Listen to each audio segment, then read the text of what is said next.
Kaveri cooking logs with Kaveri ಲಾಗ್ಸ್ಗೆ ಸ್ವಾಗತ. Please ನನ್ನ ಚಾನಲ್ನ ಸಬ್ಸ್ಕ್ರೈಬ್ ಮಾಡಿ, ಆದಷ್ಟು ಶೇರ್ ಮಾಡಿ.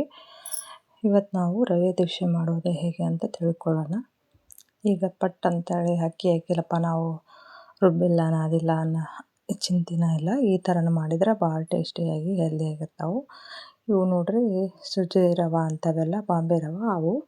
ಇದು ಸ್ವಲ್ಪ ಅಕ್ಕಿ ರವೆ, ಇದು ಅವಲಕ್ಕಿ ನೋಡ್ರಿ.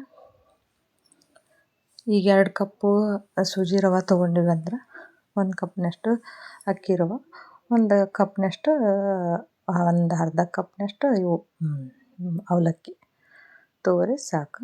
ಇವನ್ನೇನು ಮಾಡೋಣ, ಮಾಡೋಕ್ಕಿಂತ ಮೊದಲ ಒಂದು ತಾಸು ಆದ್ರೆ ಪರವಾಗಿಲ್ಲ ನೆನೆ ಇಡಬೇಕು. ಒಂದು 10-15 ನಿಮಿಷ ನೆನೆದಾದ್ಮೇಲೆ ಮಿಕ್ಸಿಗೆ ಹಾಕೋಣ.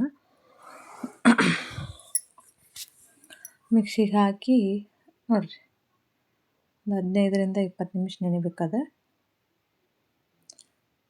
ಪಟ್ಟಂತ ಸ್ಕೂಲ್ಗೆ ಹೋಗೋಕೆ ಮಕ್ಕಳಿಗೆ ಏನಾರು ಮಾಡ್ಬೇಕು ಅನ್ನೋದೇ ರುಬ್ಬಿರಲ್ಲ ಏನಿಲ್ಲ.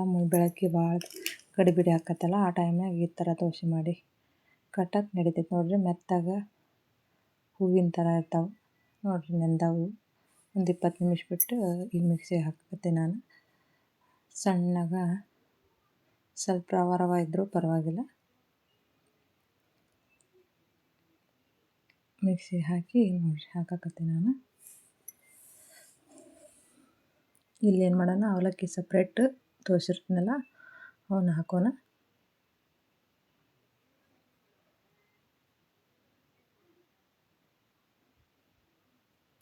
ಇವು ಮೆತ್ತಗ ಆಗ್ತಾವೆ ದೋಸೆ ನೋಡಿರಿ. ಅವಲಕ್ಕಿ ಮಿಕ್ಸಿಗೆ ಹಾಕೀನಿ, ಎಲ್ಲವನ್ನು ಮಿಕ್ಸ್ ಮಾಡೋಣ. ಅದಕ್ಕೆ ಉಪ್ಪು ಸೇರಿಸಿ ಒಂದು ½ ಆನ್ ಅವರ್ ಬಿಡಬೇಕು ಮಿಕ್ಸಿಗೆ ಹಾಕಿಂದ. ಸ್ವಲ್ಪ ಎಲ್ಲ ಅದು ಇದಾಗುತ್ತೆ, ಹಿಟ್ಟು ಸಾಫ್ಟಾಗಿ ಬರ್ತೈತಿ. ಆಮೇಲೆ ದೋಸೆ ಹಾಕ್ಬೇಕು ನೋಡಿರಿ ಈ ಥರ ಆಗ್ತಾವೆ.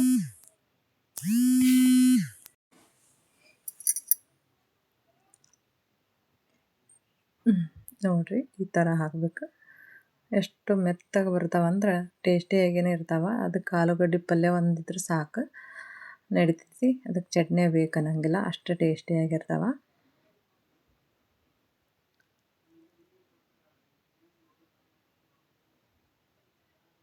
ನೋಡಿರಿ, ರುಚಿಯಾದ ರವೆ ದೋಸೆ ರೆಡಿ ನೋಡಿರಿ. ನೀವು ಮಾಡಿ ಹೆಂಗಿದಾವೆ ಅಂತ ಹೇಳಿರಿ, ತಿಂದು ಅದ್ರ ಟೇಸ್ಟಿ ಹೇಳಿರಿ. ಮತ್ತು ಸಬ್ಸ್ಕ್ರೈಬ್ ಮಾಡಿರಿ, ನನ್ನ ಚಾನಲ್ ಸಪೋರ್ಟ್ ಮಾಡಿರಿ. ನಮಸ್ಕಾರ.